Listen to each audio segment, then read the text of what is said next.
Thank you. Please be seated. Prefect joke of the day is, what do you call an Irishman that bounces everywhere? A ricochet. Did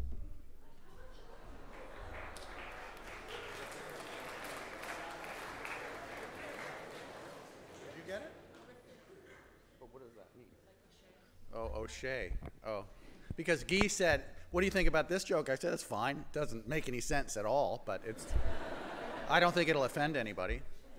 You know, being half Irish, I thought it was fine. Ricochet, like O'Shea? Oh, you got it. I didn't. Okay. Good morning, everyone. So we're doing a number of kind of different things this morning. The headmaster's away, Mr. CB's away. And so this morning we're going to begin this process experience of hearing some student voices. And I would encourage any of you that are interested in speaking in chapel to let me know about that. You'll hear a number of students get up over the course of this year and talk about issues that are important to them and to you. So I'm really excited that Hannah Naraway is going to speak to us this morning. So Hannah, I'll invite you to come up.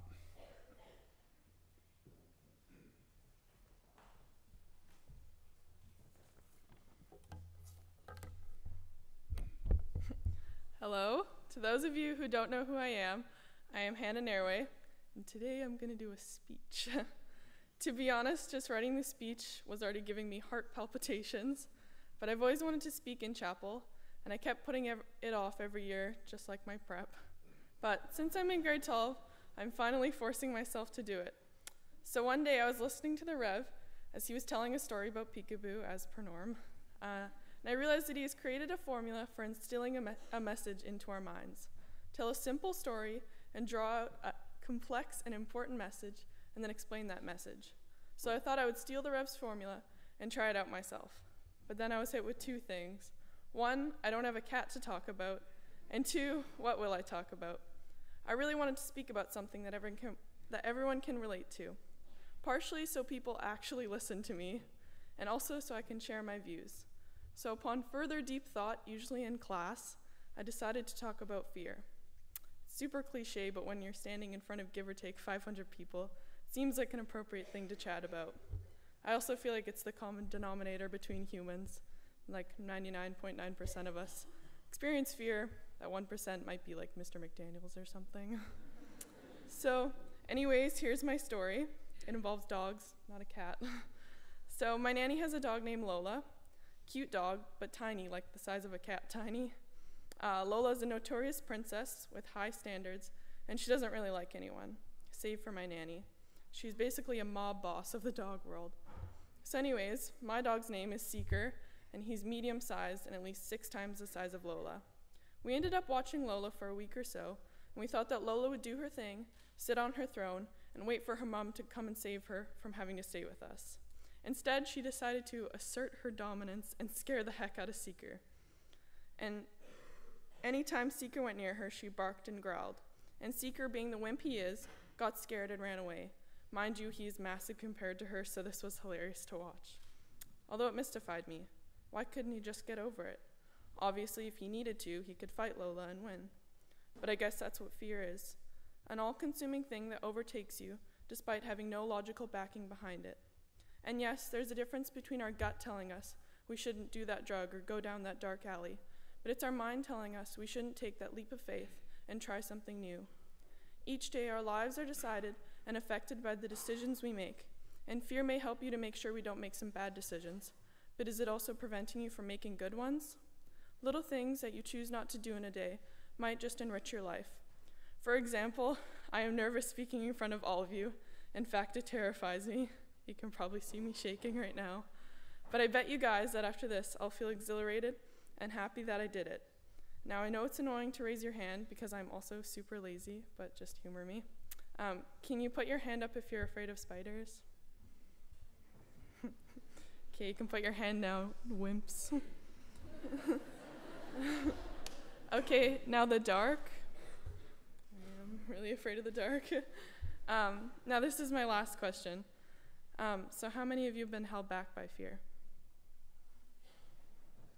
If your hand's not up, you're probably lying. because fear is what holds all of us back the most. Whether you're afraid to go near snakes, or whether you're afraid to tell your parents you want to pursue art instead of being a doctor, or whether Seeker is afraid of Lola.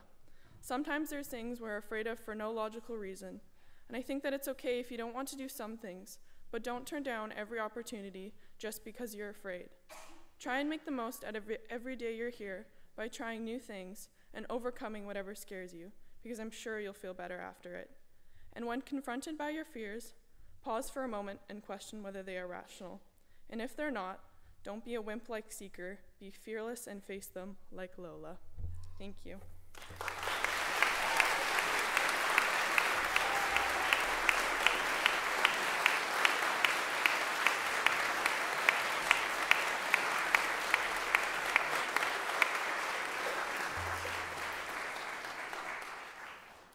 Thank you, Hannah. That was wonderful. Now then, I'm not a student, as you can see, although I wish I was, I must say.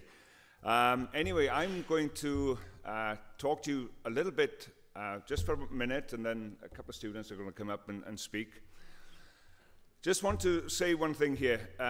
Living in a boarding school, away from the comforts of home, to manage the challenges of a rigorous academic, athletic, and fine arts program poses its own problems and its special demands, and requires determination and courage. So well done to you all. You're all in a boarding school, if you haven't realized that, and you've overcome a big step, as Hannah mentioned, overcoming your fears, so well done. But I'm gonna go on here. Students who take this experience on the road to another country, another school, and another home setting take the challenge of living away from home to another level. Such is the amazing opportunity of an international exchange and what international exchanges have to offer. We often speak about stepping out of our comfort zone, as Hannah pointed out there. When Shawnigan students travel to other schools in various parts of the world, they are embracing new experiences and new challenges.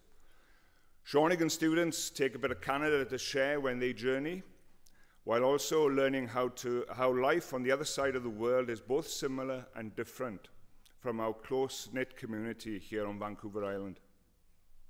Likewise, the exchange students who come here bring a certain Australian, New Zealand, South African flair with them, and they leave us with lots of tears and hugs, fond memories and friendships.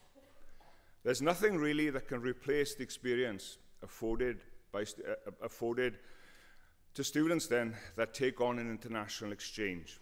I'm going to ask two students now to come forward and share with you their experiences of going on an exchange. Roberto went to Canberra in Australia last year, and Maya went to Hamilton in New Zealand a few months before her. So if those two students can come up and share just briefly a little bit of their experience abroad.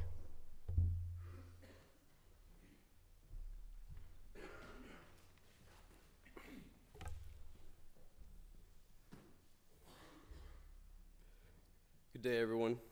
Who thinks koalas are cute? Exactly.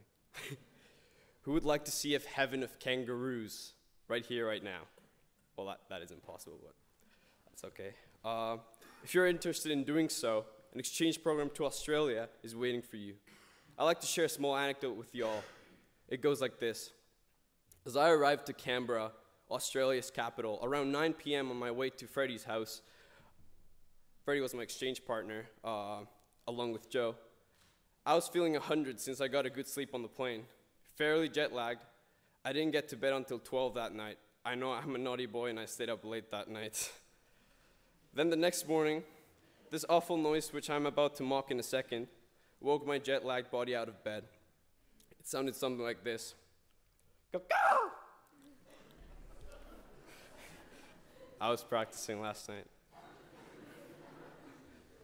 Then the next morning, so I run over to Freddie's room and desperately asked him what that choking noise was, and he said, "That was a bird, Roberto. Welcome to Australia." Despite that interesting start, it was a lovely experience overall. I visited many places with my host family, saw all the top peaks of Canberra, spent quality time with the guys in the boarding house, aka Boho. I got to see many kangaroos. They were everywhere and it's unbelievable. And I studied at the most prestigious school in Canberra, Canberra Grammar School, just like Shawnigan, the most prestigious school in Canada. The school also looks like a mini Harvard. That's pretty interesting. That being said, I'd like to thank Mr. Samuel, Ms. Rennie, the Klein family, my parents, and Mr. Robertson for making it all possible. If any of you have any questions on the exchange program, please have a chat with Mr. Samuels. And if you'd like to know more about my experience, please come talk to me anytime. Thank you all.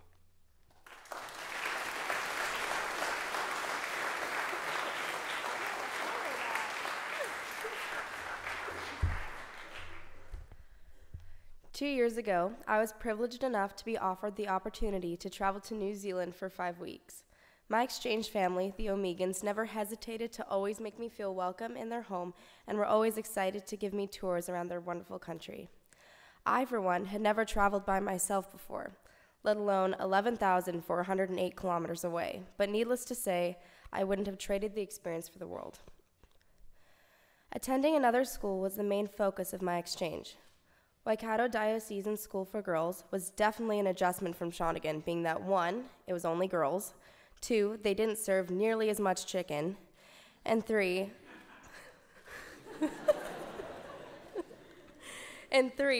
I was not living in a boarding house. I was finally a day student. I have nothing but positive things to say about all my classes and teachers, who all made such an effort to support me in my adjustment. Also, the school provided me with 3 hours of the school day to keep up with my Shawnigan work, which was more than manageable, and I was relieved from all homework and assignments due from Dio. Back at the Omegans' home, there was never a dull moment. I myself am an only child, so naturally, being introduced to a 10-year-old sister Lucy, a 13-year-old brother Ollie, as well as my exchange Sophie, was quite exciting and a bit nerve-wracking. Sophie's parents, Chris and Karen, were always more than happy to explore the country, from visiting the Narnia beach to swimming in turquoise rivers to driving right by and past Hobbiton. I almost felt like a real Kiwi. I think the only dull moment in the entire trip was one of their 8-hour-long cricket matches. Before I end, I'll just share some fun facts about New Zealand. 1, when you fly from Vancouver to Auckland, you live either a day twice or skip a day, meaning you leave on Friday, you get there on Sunday, or you leave on Friday, get back on Friday. Confusing.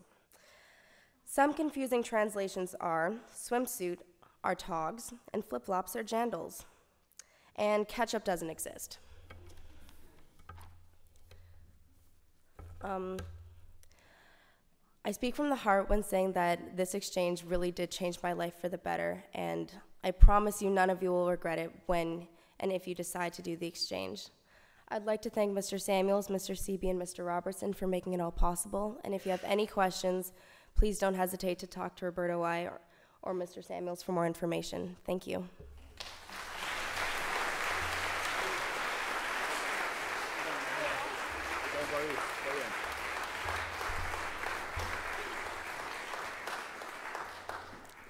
There we go. We do have several other students in the audience here this morning that have been on exchange as well, and you can obviously go and ask them questions too.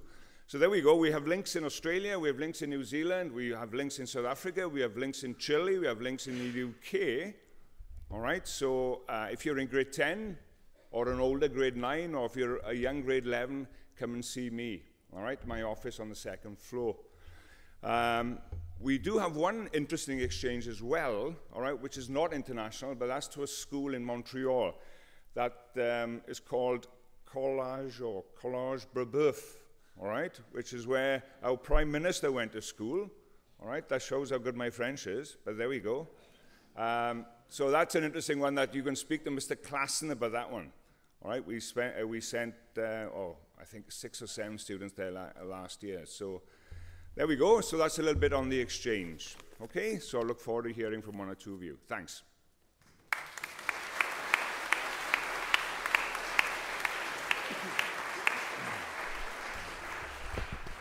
Thank you, Mr. Samuel. And, you know, of course, Mr. Samuel deserves that applause because he does so much work to make this really incredible opportunity possible. It really wouldn't happen without him. So thank you, Mr. Samuel, for all the work you do on this.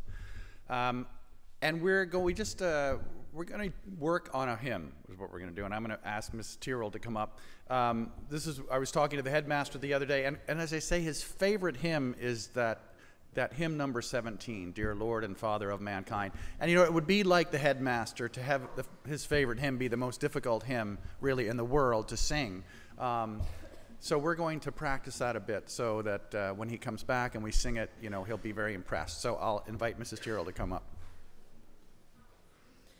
Good morning. I'm going to get you to stay seated for a minute. I know when I'm learning something new, it helps me to play it or to hear it on an instrument. So I'm actually going to ask Mrs. Daniel just to play the melody of this song on the organ. It's very unpredictable, and I think that's what's so difficult about it, is the notes jump around all over the place. It's also what makes it so lovely. So if you just sit back for a moment and listen to the melody played through once on the organ, I think that will help us a great deal.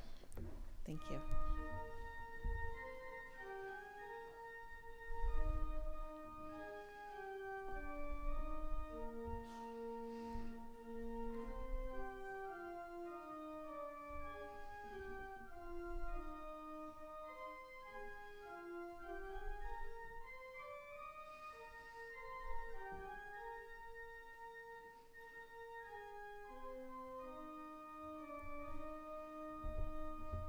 How many people know they did it wrong last time? At least in one little spot. Probably most of us. Let's do that again. We're going to have you play it again, Mrs. Daniel, but this time, and maybe this feels a little bit funny, but this is what we're going to do. I want you just to hum the melody just to yourselves, but I want you to still be able to hear the organ, okay? Everybody knows what a hum is, right? An or an sound? Okay. With the organ. 1, 2, 3.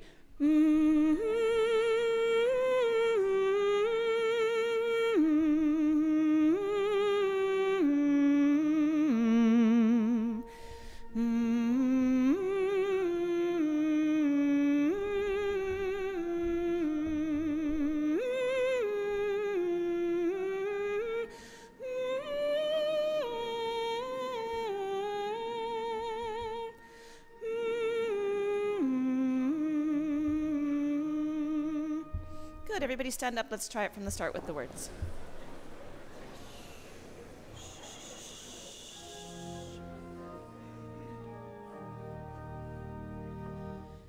Dear Lord and Father of mankind, forgive our foolish ways. Reclothe us in our rightful mind, in purer lives thy service find, in deeper reverence praise, in deeper reverence praise. Good, stop there for just a moment. So there's two little things that I'm noticing that we're not all doing at the same time in the same way. Dear Lord and Father of mankind. There's a little long short there. So, dear Lord and Father of mankind. And then the second line, forgive our foolish ways. It's lower than you think it is. So let's try that again, but let's try it with the second verse. Drop still thy still dews of quietness. You have to do that little long short rhythm there. Thank you, Mrs. Daniel.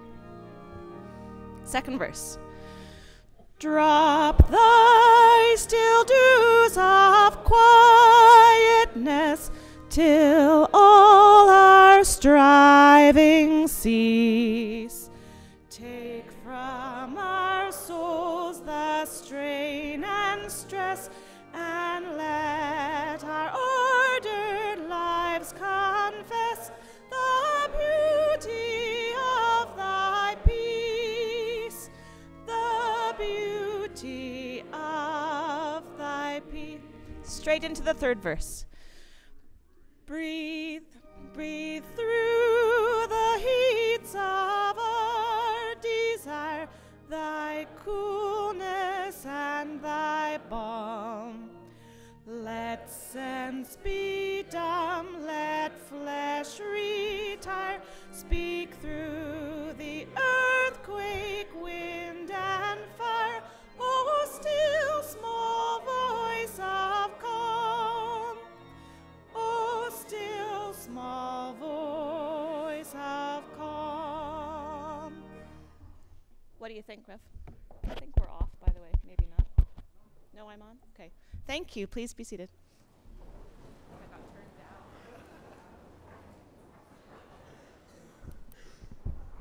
So how many of you are sitting here wondering, thinking, if my friends knew that on Tuesday morning I was sitting around humming old church hymns, they would really think I was weird. Anybody think that? Yeah. Anyways, that was beautiful, and really, you got it. So that's about as difficult as it gets. So if we can get through that, we can sing anything. So thank you all. Thank you, Roberto and Maya, and thank you, Hannah, for your talk. Have a great day, everybody, and go out and face one of your fears today. Thank you.